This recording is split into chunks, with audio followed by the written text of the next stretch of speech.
What's up, beautiful souls? Welcome back to the show. I am Y311H. This episode feels quite different.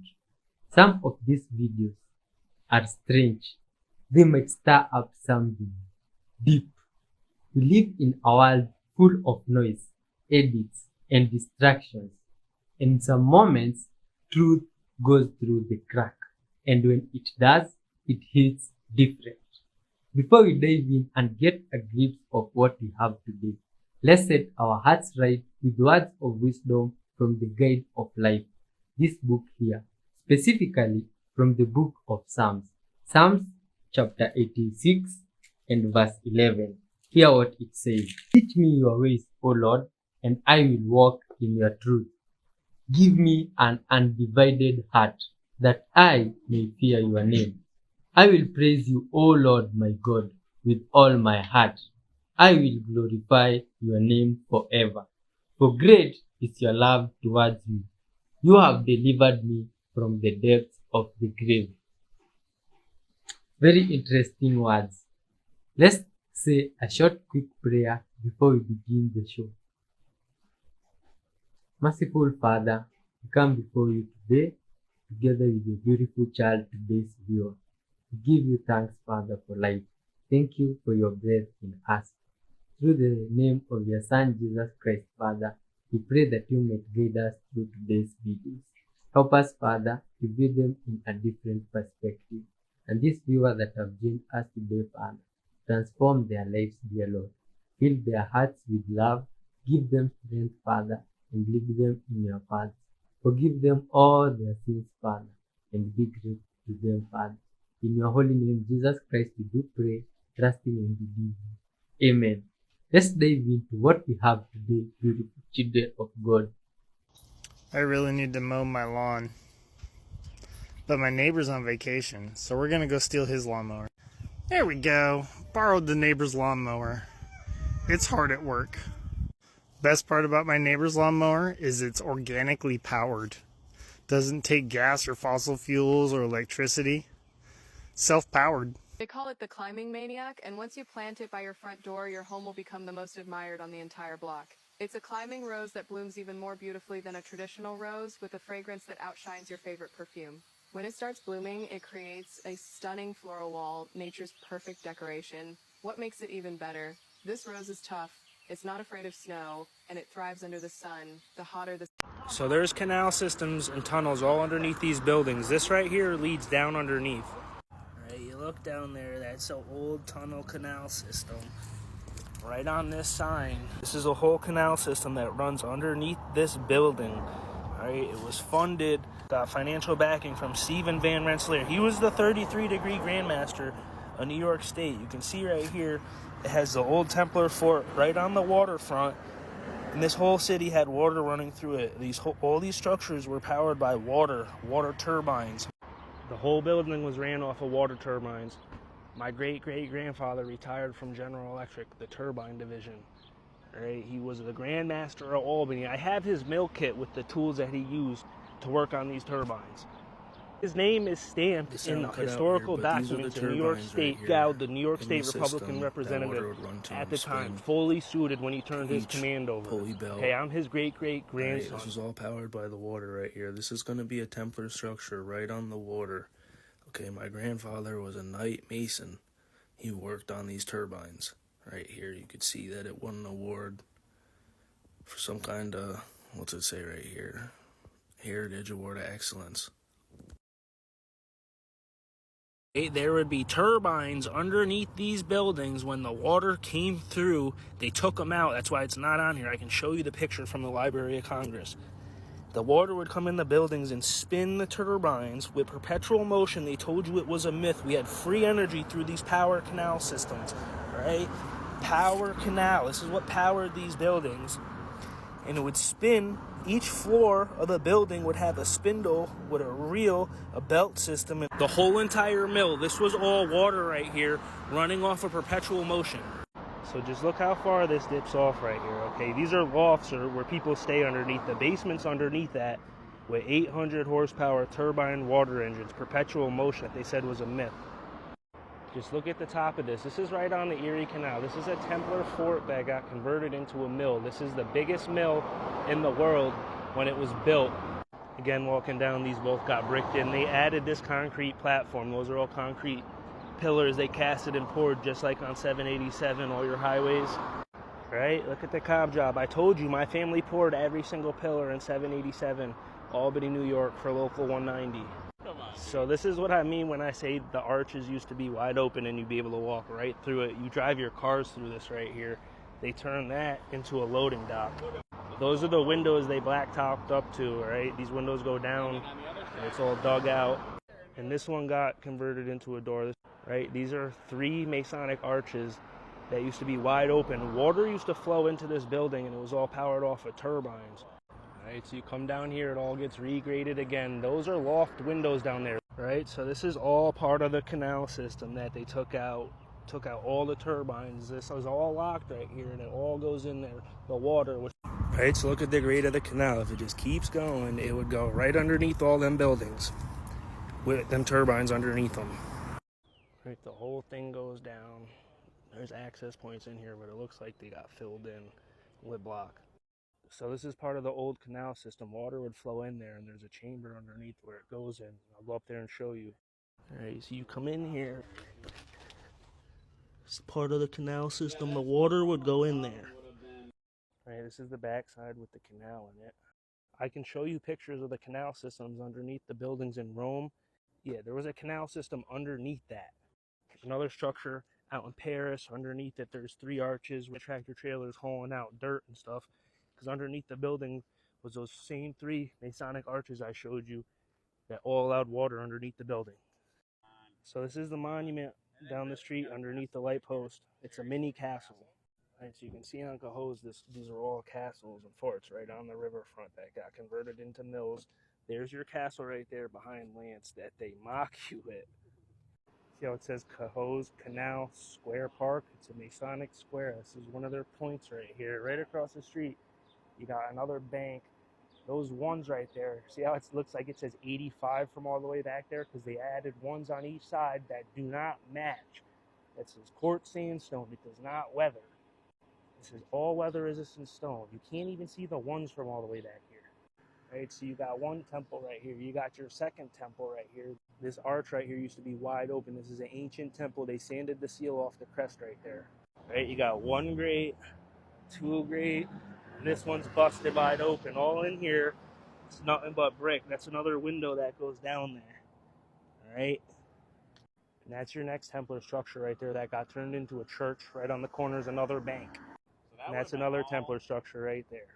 So right here, this is going to show you how the orphan trains, those are trains right there. Lance showed you how 10,000 kids got brought down here to work on the Erie Canal. This is artwork depicting the orphan trains. Right across the street is going to be another key bank, the Keys of Solomon, with your city hall right there. That's a Mason hall. There is a generation that curses its father and does not bless its mother. There is a generation that is pure in its own eyes, yet is not washed from its filthiness. There is a generation, oh, how lofty are their eyes, and their eyelids are lifted up.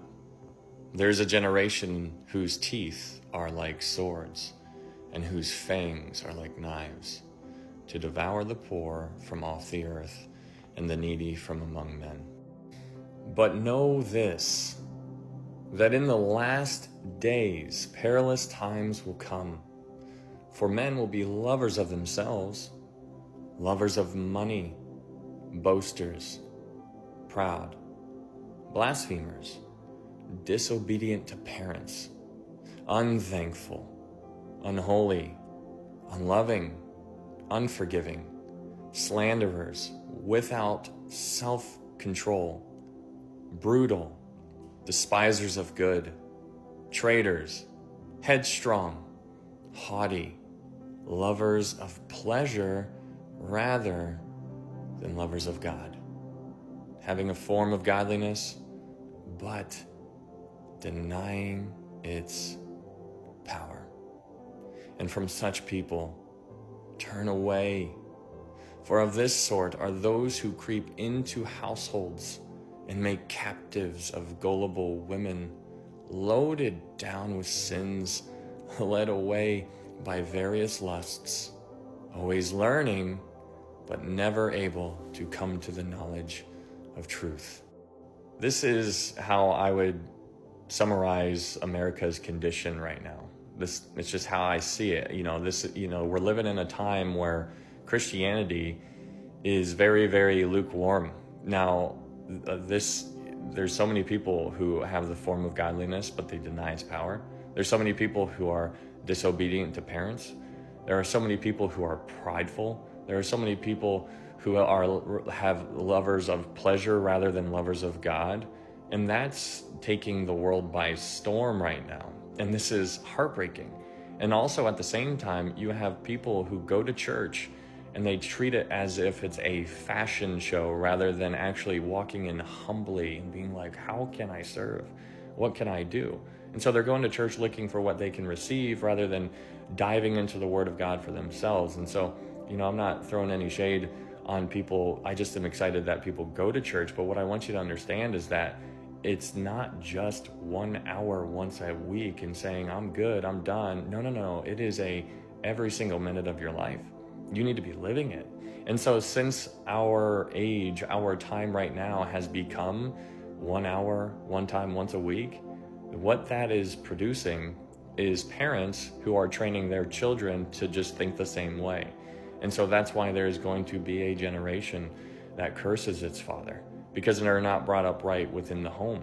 And so this is why it's vital for mom and dad to cover their children and to pour into them at home, because it's not the church's responsibility to raise your children. It is your responsibility. But this goes into Revelation chapter 3. Because in Revelation chapter 3, verse 17, this is the last letter that is written to the last church in Revelation, and the last church age is Laodicea.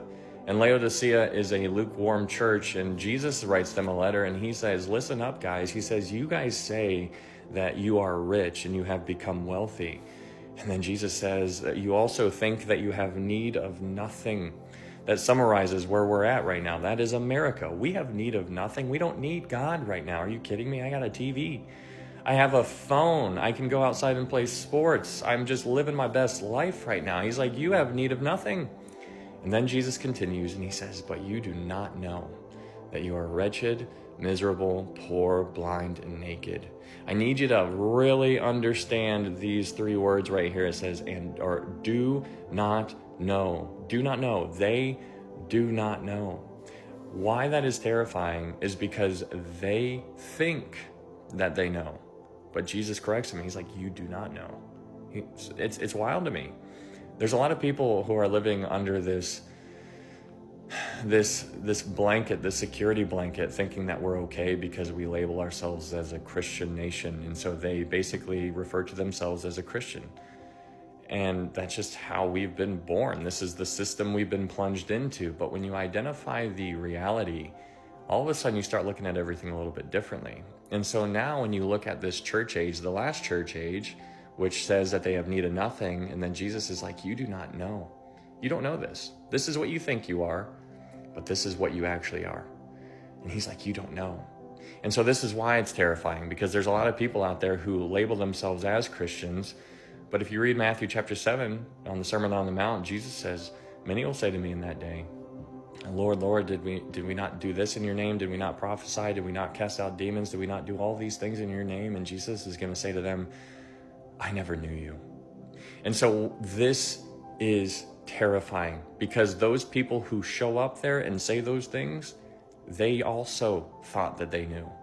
But Jesus is like, I don't know you. So the same thing that's applicable to the church. There are people who do not know.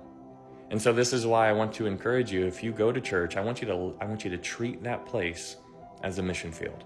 Don't go in there and look at everybody because everybody's smiling at you and we're like, oh yeah, we all believe the same thing. I need you to recognize there's a lot of lost souls inside of churches. And so if you're aware of that, then you're going to start looking at people differently. And so if you ask somebody how they can know for sure they can get to heaven, it's not because you are putting them under the microscope. It's because you are demonstrating, and what you're actually doing is demonstrating that you love them. Because if you actually ask that question to somebody, they might get offended, but that's okay.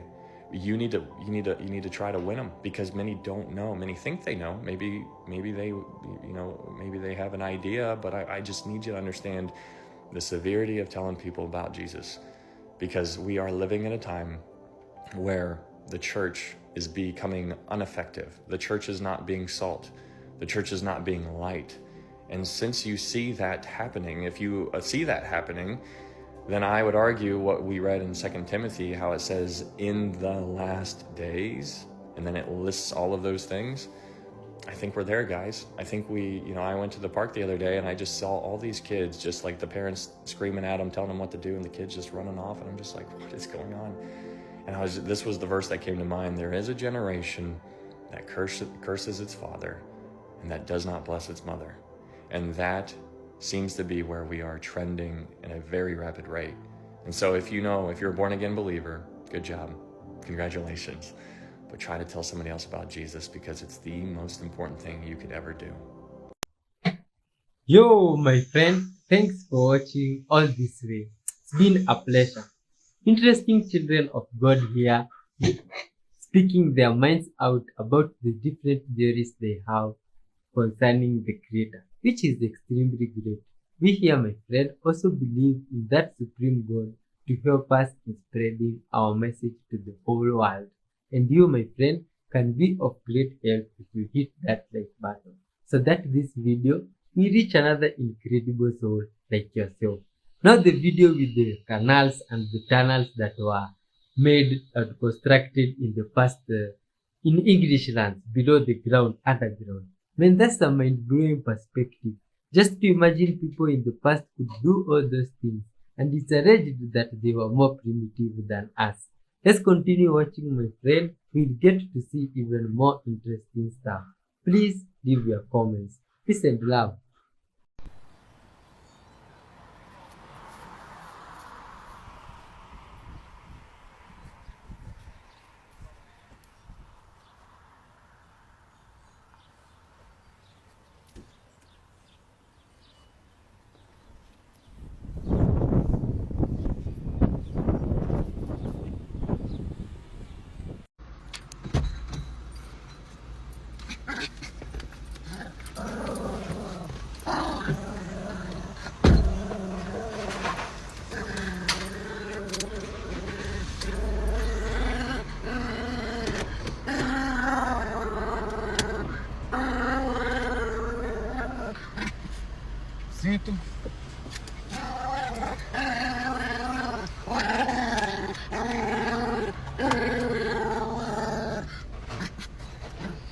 Tira a mão, tira.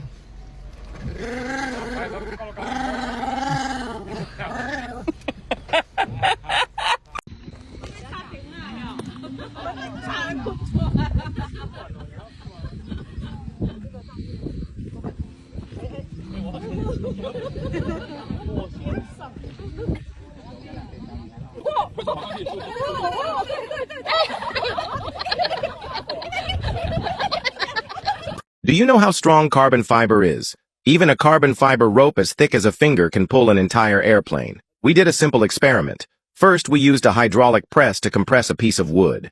At 5 tons of pressure, the wood cracked and nearly shattered instantly. Next, we tested synthetic keratin material. At 8 tons, it started to deform, and at 18 tons, it was flattened. Finally, we tested carbon fiber. Under 20 tons of pressure, it remained completely unharmed. When we switched to a stronger hydraulic press and applied 100 tons of pressure, it was still unaffected. So why is carbon fiber so strong? It's primarily made from a material called polyacrylonitrile. During the production process, this material is mixed with other chemicals to form a solution, then spun into fibers, and treated at high temperatures to remove non-carbon elements. The resulting material contains over 90% carbon. Carbon fiber is 75% lighter than steel, but 16 times stronger. In addition to its incredible strength, it can withstand extremely cold and hot environments. The only downside is that it's expensive. Here's some of the most cursed swimming pools I've ever seen, and I wanted to share them because everything I've learned about pools this week, I have learned without my consent. This pool with holes in it is apparently a diving pool. This is horrific. We talked about this one last week. Apparently this is what wave pools look like, but wait. Here's an abandoned one and what it looks like without water. This is horrible. Abandoned places, anyone? This is, oh my God. Like, look at that. Look at that. Oh my God. Drained pools can choke. Does anyone want to go in the pool of terror? Giant pipes in water, in a pool. No thank you. Someone could fall through that. Did you know that there's mechanics in some pools, specifically Olympic pools, because they have to lower the floor to make it deeper? If you didn't, you do now. This is actually in a swimming pool. And sometimes it will pull this wall up so that the divers can have like more place to like push off. Oh my God. This is a completely submerged area of a pool with no top. You cannot get out. There's no air up there, I don't think. Look at this. Oh my God. And there's also like these walls that go up that make the Olympic pools like half so that it's like a shorter distance. This is what they look like when they're fully up, and there are mechanics in there that do that. That is disgusting. And here is a photo of someone's diving school with a bunch of pipes inside of it in a pool. There's just something disgusting about this, me with my phobia of water slides, but down here, that's disgusting. I have a huge phobia of water slides, and like I'm so scared of like going down a water slide, and I'm always scared that there's gonna be something at the bottom of the slide that's gonna get me. This behind the slide, Please tell me I'm not crazy because I feel very stupid with my fear of swimming pools. Thank you. Why are you mad right now? Because look at where the dog is. He doesn't like me. He's obsessed with you. I'm over it. It's honestly sexist. What do you mean it's sexist? Like, I don't believe, like, dogs obviously are into the patriarchy. Like, you're the leader of the pack. He's literally just laying on me. Like, no, it's all the time, though. Like, you're the leader of the pack. We get it. You have a dick. It's just so annoying. You'd think in 2025, dogs wouldn't be sexist, but... On her bullshit, right, Punch? Found in his room? What? I found this in John's room. Okay, all right. Did you know he was doing this? Let's calm down. Did you know our son is doing this? Let's Who's calm he down. hanging out with? Calm down. We're gonna talk about it with him. Honey, do you know what this is? It's our baby. Do you know what that is? Yes. It's a wrench, honey. You put a wrench in a bag. You wrote evidence on it. All right, I gotta go back to work. Like this? What? All right, can you put that in the? I gave my little dog a little nibble on the face a couple of days ago, just fucking around, and now she will not leave me alone. She will not. Every single time, every day, she's like, "No, come nibble on me."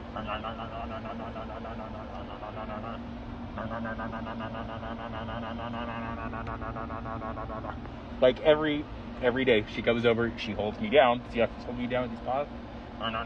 And she pushes her face in front of my face until I start nibbling on her face.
Hey guys, here's a bearded man on a horse and he's ready to pull out his sword. But look below him. What is this guy holding? He's clearly holding a gun and is pointing at the horse rider. Look at his eyes. He has closed his left eye and has opened his right eye and is aiming for the enemy's heart. He's shown with just a loincloth in his waist and his hairdo resembles the ancient Indian hairstyle. But if guns were invented by Europeans just 600 years ago, why do we see ancient Indian carvings showing guns? When we are concerned of any country getting a nuclear weapon, that's a bad move. And you don't need to get a nuclear weapon because you cannot use it. Even if Iran gets a nuclear weapon, any country use a nuclear weapon, that means they are having a war with the rest of the world. The world cannot see another Hiroshima. If the world see 100,000 people dead, that means you are in a war with the rest of the world. So it's a useless effort to reach a nuclear weapon because you cannot use it. If you use it, you got to have a big fight with the rest of the world. If they get one, will you?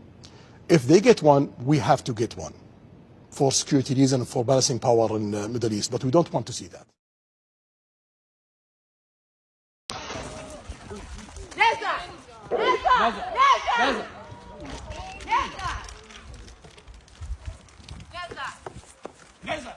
Neza, get back. Come on.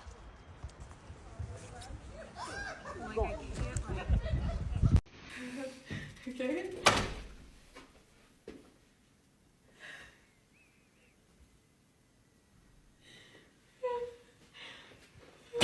Okay. Is it my turn? Yeah. I'm scared. It's soundproof. It's soundproof.